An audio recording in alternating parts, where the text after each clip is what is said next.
Olá, queridos, tudo bem? Bem-vindos aí a mais um momento do nosso estudo da Palavra de Deus. Continuando a nossa meditação nos Evangelhos sinóticos, vamos avançar hoje pelo capítulo 16 de Mateus e capítulo 8 do livro de Marcos, passagens paralelas. Mas antes vamos orar pedindo para que Deus nos abençoe, nosso papai possa nos dar sabedoria, possa nos dar entendimento, para que os nossos olhos possam ver, nossos ouvidos ouvir e que o nosso coração seja transformado à imagem e semelhança do nosso Senhor Jesus. Papai, muito obrigado por mais um dia o Senhor permitir estarmos aqui diante do Senhor e da Tua Palavra, para que possamos meditar naquilo que o Senhor tem a falar para nós. Por favor, produza em nosso coração a transformação necessária para que possamos cada vez mais caminhar à estatura do nosso Senhor Jesus. Que o Senhor abra os nossos olhos, abra os nossos ouvidos para o entendimento aí do alto e que cada vez mais nós possamos tomar posse da verdade, porque o Senhor é a verdade absoluta e o Senhor é aquele que nos dirige na verdade. Que o Senhor Jesus também e o Senhor Espírito Santo estejam conosco, como o Senhor tem estado em todos os momentos, que a sua presença cada vez cresça mais em nós e nós possamos então compartilhar tudo aquilo que o Senhor nos tem abençoado. Nós entregamos esse momento nas Tuas mãos e Te agradecemos em nome de Jesus. Amém. Então, gente, nós vamos começar uma passagem no capítulo 16 de Mateus, capítulo 16, versículo 1 ao versículo 4.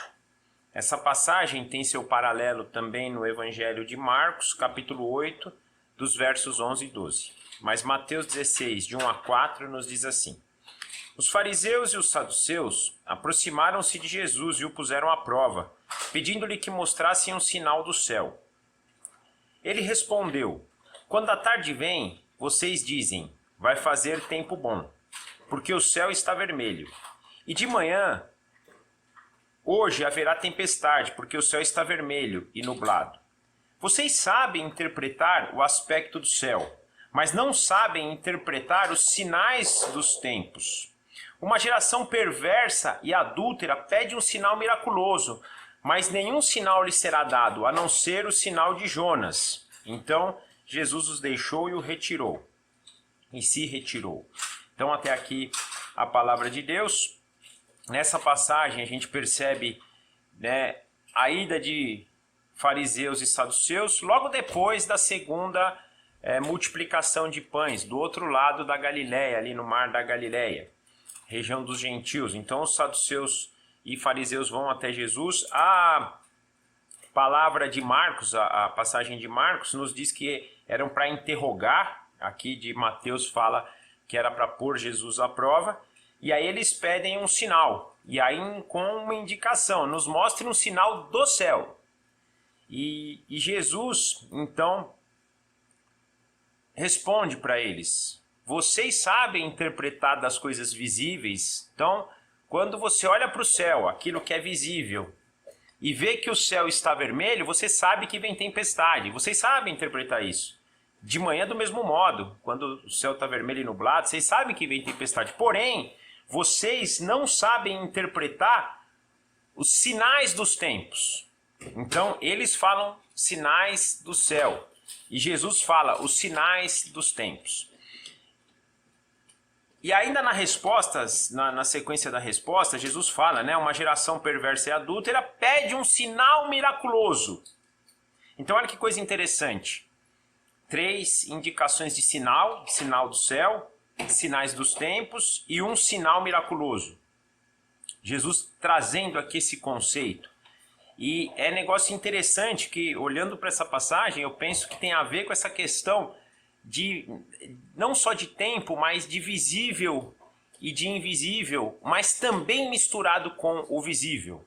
Então, se a gente olhar para as profecias, o que nós vamos perceber? As profecias, quando são dadas para a gente, elas são dadas para que a gente tenha fé e acredite naquilo. É algo ainda invisível, intangenciável para nós.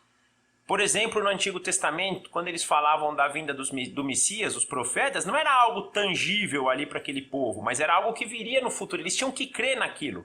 Porém, em dado momento, isso se tornou visível na vinda do Messias, na vinda de Jesus. Então, algo que era intangível agora passa a ser tangível. E nós, quando Jesus fala que em sinais dos tempos, Deus, desde lá de Gênesis, vem dando para a gente sinais do que o que ele fala é verdade, de que ele é a verdade absoluta. Por mais que a gente possa relativizar a verdade, isso vem do coração humano. Mas a verdade absoluta que Deus nos revela, ela vem se mostrando com os sinais dos tempos. E desde aquele momento, Jesus também, né? Mas Deus vem dando para a gente sinais para nos mostrar tudo que eu digo para vocês é verdade, tudo que eu digo para vocês vai acontecer. Só que, pela perversidade, Jesus usa isso, né? Geração perversa e adúltera. Pelo nosso adultério de coração, que acontece lá na queda e também percorre por toda a história humana e também chega a nós hoje, não é só aquela geração, a nossa geração, as gerações passadas, é uma geração adúltera, é uma geração perversa, porque está contaminada pelo pecado, não consegue enxergar isso, ela só consegue ver coisas visíveis. E eles aqui daquela mesma forma pedem ali para Jesus naquele momento, nos dê um sinal aí do céu.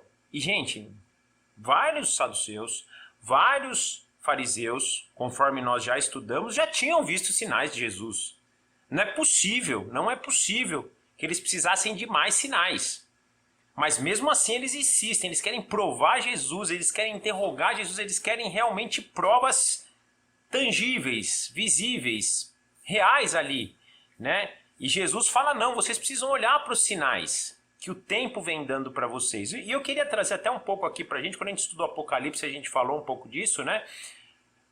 Esses sinais que a Bíblia nos indica e que vão acontecendo são prova do que o que Deus fala na sua palavra é verdadeiro. Então, quando diz que há guerras, rumores de guerras, vão vir terremotos, vulcões em erupção, vão vir pestes, pragas, isso são sinais que são dados de que a segunda vinda de Jesus é verdadeira, é real. Vai acontecer. Isso são sinais dos tempos, sinais profetizados no passado, que durante a história acontecem para nos mostrar, creiam, porque o que está escrito aqui é verdade e vai acontecer.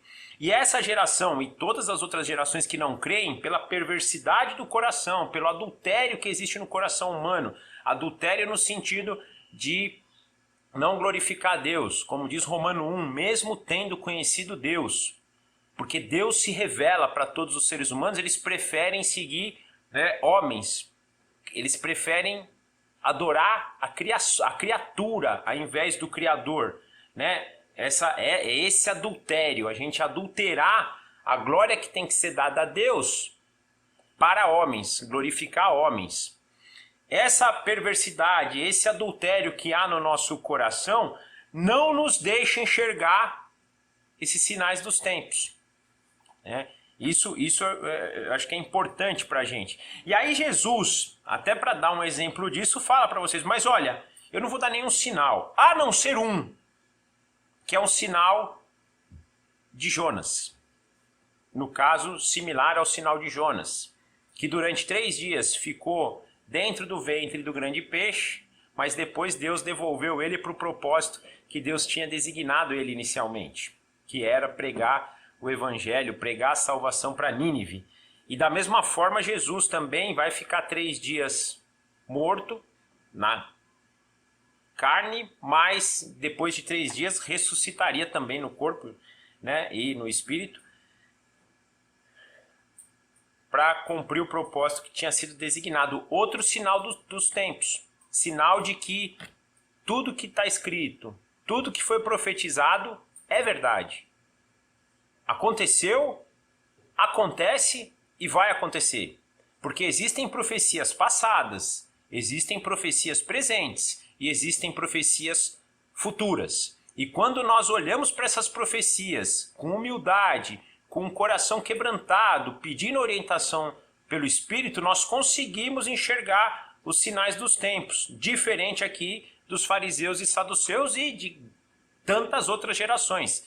Tantas outras pessoas que mesmo lendo a Bíblia, sendo teólogos, conhecendo a palavra de Deus, não enxergam, não percebem os sinais dos tempos. Isso é importante também a gente lembrar. Os fariseus e os saduceus, tenho repetido isso e vale a pena repetir de novo, eram os líderes religiosos da época, eram os estudiosos da lei, da palavra de Deus, de tudo que tinha sido dado até aquele momento. Até aquele momento nós tínhamos o Antigo Testamento composto, né? Então eles tinham essas profecias, mas mesmo assim não conseguiam enxergar, devido à perversidade, devido ao adultério do coração deles, que os afastava da verdadeira vocação do povo de Deus.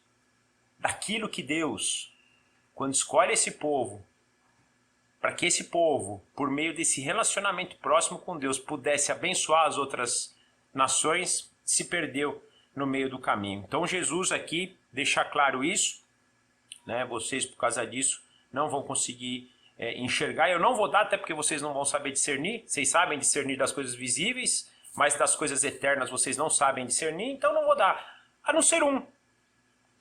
E aqui é um dado importante, né? Porque também nós vamos perceber lá na frente que eles vão negar esse sinal. Essa casta aqui, grande parte dela, né? Dos fariseus e dos saduceus, vão ser aqueles que vão brigar contra a ressurreição, dizer que a ressurreição é uma farsa, não era verdadeira. Então, é importante isso. Avançando, temos uma nova passagem agora, do capítulo 16 ainda de Mateus, do versículo 5 ao versículo 12, que diz assim: Indo os discípulos para o outro lado do mar, esqueceram-se de levar pão. Disse-lhes Jesus: Estejam atentos e tenham cuidados com o fermento dos fariseus e dos saduceus. E eles discutiam entre si, dizendo: É porque não trouxemos pão. Percebendo a discussão, Jesus lhes perguntou: Homens de pequena fé, por que vocês estão discutindo entre si sobre não terem pão? Ainda não compreendem? Não se lembram dos 5 pães para os 5.000? E de quantos cestos vocês recolheram? Nem de 7 pães para os 4.000? E de quantos cestos recolheram? Como é que vocês não entendem que não era de pão que eu estava falando? Mas tomem cuidado com o fermento dos fariseus e dos saduceus.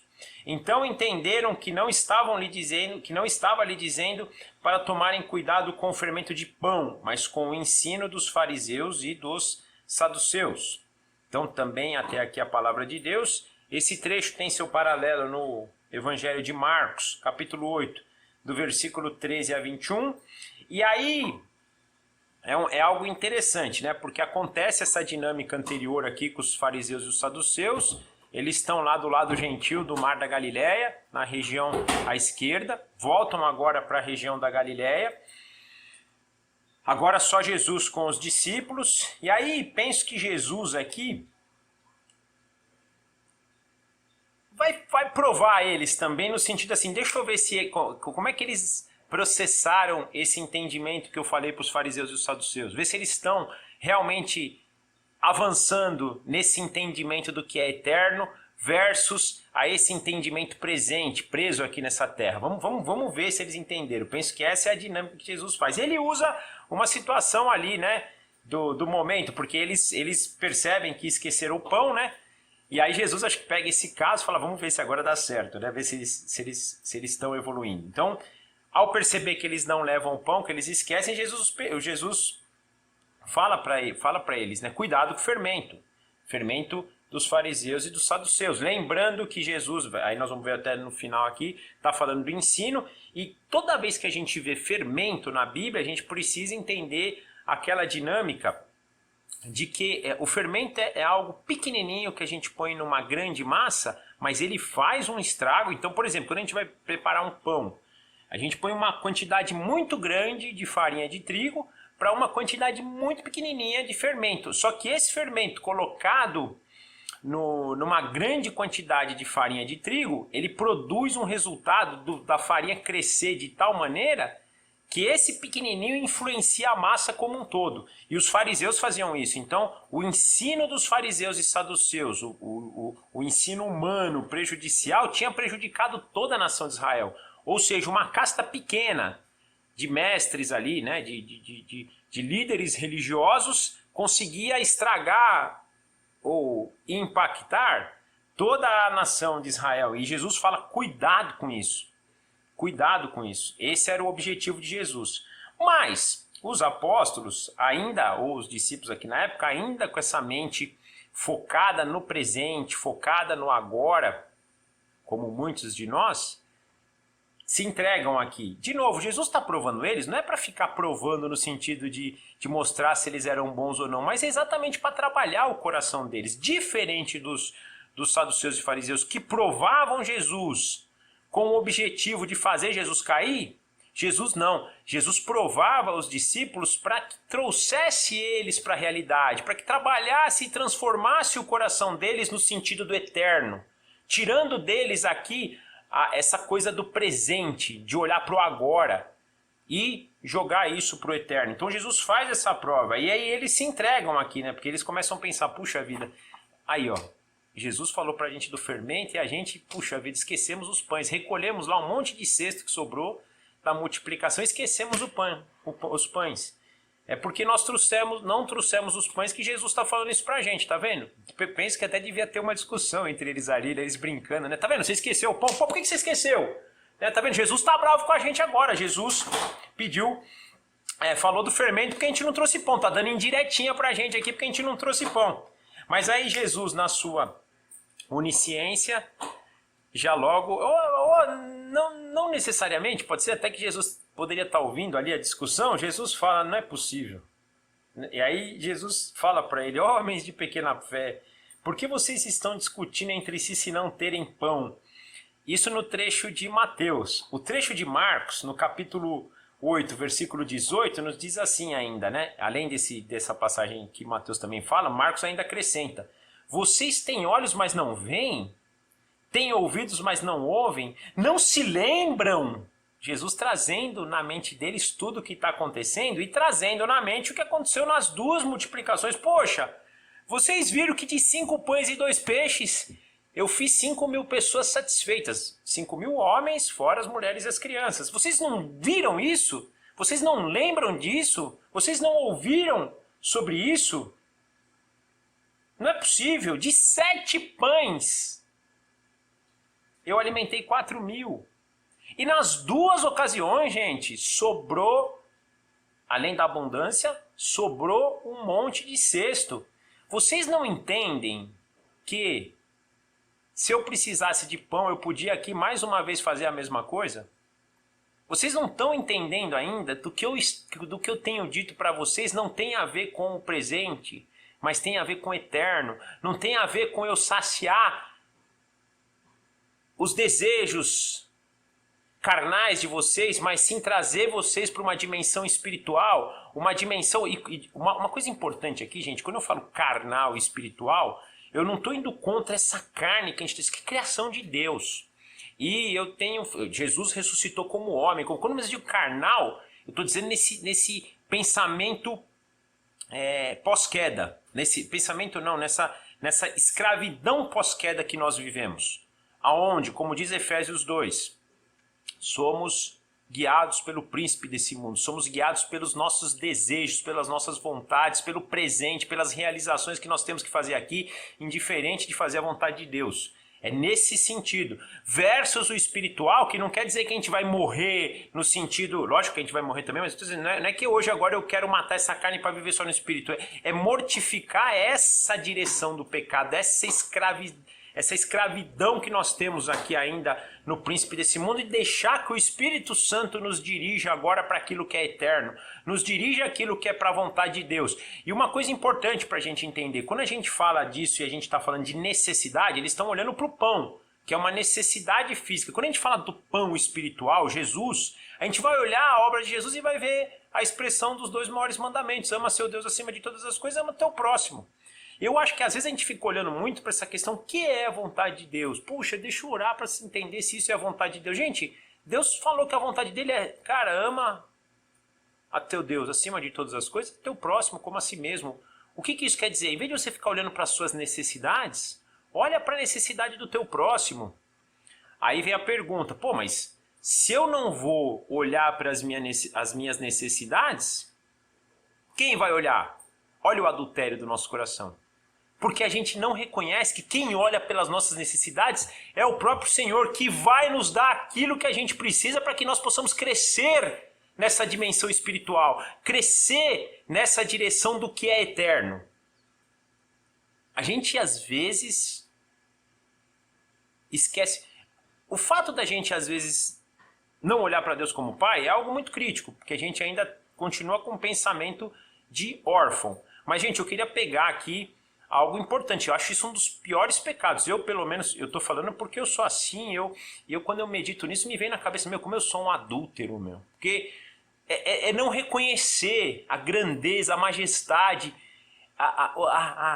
o cuidado do nosso Pai. E a gente não reconhecer isso. E aí a gente fica atrás das nossas necessidades, sendo que o nosso Pai nos supre em tudo aquilo que é necessário para que nós agora, supridos por Ele, possamos também abençoar, possamos ser usados por Ele, que é um privilégio, para abençoar outros a serem supridos. Essa é a grande dinâmica, é o que Deus tinha determinado para Israel. Lembra que eu falei agora há pouco sobre o adultério de Israel? Deus chamou Abraão para que Abraão fosse uma bênção para todas as famílias da terra. E o que os judeus fizeram? Se fecharam. É judeu e gentil. Gentil é um povo nojento. É um povo que eu não posso nem na casa dele comer, porque é pecado. Olha que dinâmica terrível. A gente se fecha na nossa necessidade. Eu penso muito quando eu falo assim, como é que a gente vai discernir, na minha opinião, essa questão do presente e do eterno, do carnal e do espiritual? É simples assim. A que necessidade nós estamos olhando? As nossas necessidades ou as necessidades dos nossos irmãos? Convictos de que as nossas necessidades estão sendo supridas pelo nosso Pai. Essa é a dinâmica. Se a gente quer entender, se a gente tem entendido como Jesus espera de nós, ou como os fariseus e os discípulos estavam entendendo aqui nessa questão presente, visível, carnal, é fazer essa pergunta. Qual necessidade hoje tira mais meu sono? As minhas necessidades? Ou as necessidades dos meus irmãos? De novo, convicto de que essas necessidades são sanadas pelo nosso Pai. E eu falo de tirar o sono, porque às vezes a gente é tão incrédulo, né? Como Jesus disse aqui, homens de pequena fé, e nós todos somos, eu pelo menos sou, às vezes a gente não entende que até isso é suprimento de Deus. Então Deus só quer o seguinte, cara, se coloca à minha disposição, ponto. Quem vai suprir sou eu.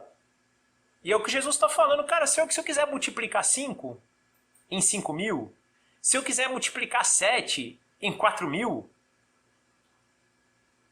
que é isso? Para mim nada. Para quem criou todo o universo,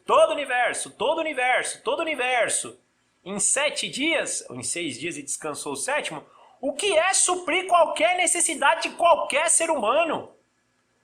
É pequeno demais para esse Deus muito gigante. Eu penso isso para a gente ter esse entendimento do tamanho. Nós precisamos começar a entender. E eu, Fabrício, aqui preciso começar a entender também o tamanho do nosso Deus.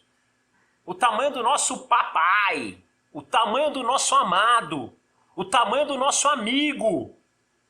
Nós precisamos começar a entender isso para começar a ter confiança de que as nossas necessidades são supridas por Ele. E nós agora, supridos nessas necessidades, possamos também ajudá-lo, não porque Ele precisa, porque Deus não precisa da nossa ajuda, mas como um privilégio que Ele nos dá e nos abençoa de irmos até outros para que as necessidades dos outros sejam supridas. Penso que é isso. Mas continuando aqui, Jesus ainda fala para ele, vocês ainda não entenderam que não é daqui, não é de pão que eu estou falando, não é das necessidades nossas aqui não. Não é disso não que eu estou falando. Eu estou falando de algo superior. Eu estou falando de algo que vocês têm visto. Como é que tem sido... Só faltou Jesus falar aqui, né? Como é que tem sido o meu ministério? Vocês têm me visto pedir comida? Vocês têm me visto pedir bebida, casa, carro, roupa lavada? Vocês têm me visto pedir isso? Ou vocês têm me visto servir ao meu próximo, conforme a vontade de meu Pai? Ou seja, apresentar meu Pai para o próximo. Não é isso que vocês têm me visto? Vocês não têm entendido isso? Acho que só faltou Jesus deixar isso explícito. E Jesus aqui fala, cuidado gente, cuidado. O que eu estou falando para vocês não tem nada a ver com pão, não tem nada a ver com coisa presente, é cuidado com o engano. Cuidado com o que vocês ouvem de tradições humanas. Cuidado com aquilo que os homens que procuram glória a homens ensinam para vocês. Porque isso é igual a um fermento. Um tiquinho disso na vida de vocês causa um estresse, causa um negócio. Então, por favor, olhem e vejam verdadeiramente. Ouçam e entendam verdadeiramente. Porque o que nós estamos falando não são coisas e necessidades daqui, mas são coisas eternas e necessidades que nós, supridos agora, podemos abençoar ao nosso próximo. Cuidado com o ensino religioso, cuidado com o que é tradição, cuidado com aquilo que só pesa para nós a ponto... E aí não é só pesar, né? Eu acho também só uma coisa importante aqui, a gente tem em mente essa questão de cuidado para você fazer para não ser visto, que é o que os fariseus também mais faziam aqui, né? Faz jejum, que Deus te dá um carro novo. Vai para a igreja todo domingo, que você não vai ter problema na sua vida. Faz uma campanha aí, ou faz uma ação caridosa, que Deus vai ficar te devendo alguma coisa aí, você vai ganhar lá na frente. Coisas desse nível, coisas que a gente está querendo muito mais o pão por trás disso do que fazer em favor ao nosso próximo, sem qualquer pretensão, sem qualquer desejo, sem fazer por amor. Fazer por amor, acho que é a melhor palavra. A gente fazer porque nós entendemos que nós já recebemos isso de papai e agora podemos compartilhar com os nossos irmãos. E para finalizar, eu queria ler uma passagem, né, até avançando aqui no capítulo 8 de Marcos, versículo 22 a versículo 26, que diz: E eles foram para Betsaida, e algumas pessoas trouxeram um cego a Jesus, suplicando que tocasse nele. Ele tocou o cego pela mão e o levou para fora do povoado.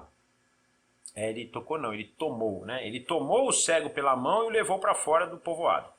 Depois de cuspir nos olhos do homem e pôr-lhes as mãos, Jesus perguntou: Você está vendo alguma coisa? Ele levantou os olhos e disse: Vejo pessoas, eles parecem árvore andando. Mais uma vez, Jesus colocou as mãos sobre os olhos do homem. Então, seus olhos foram abertos e a sua vista foi restaurada e ele viu tudo claramente. Jesus mandou-o para casa dizendo: Não entre no povoado.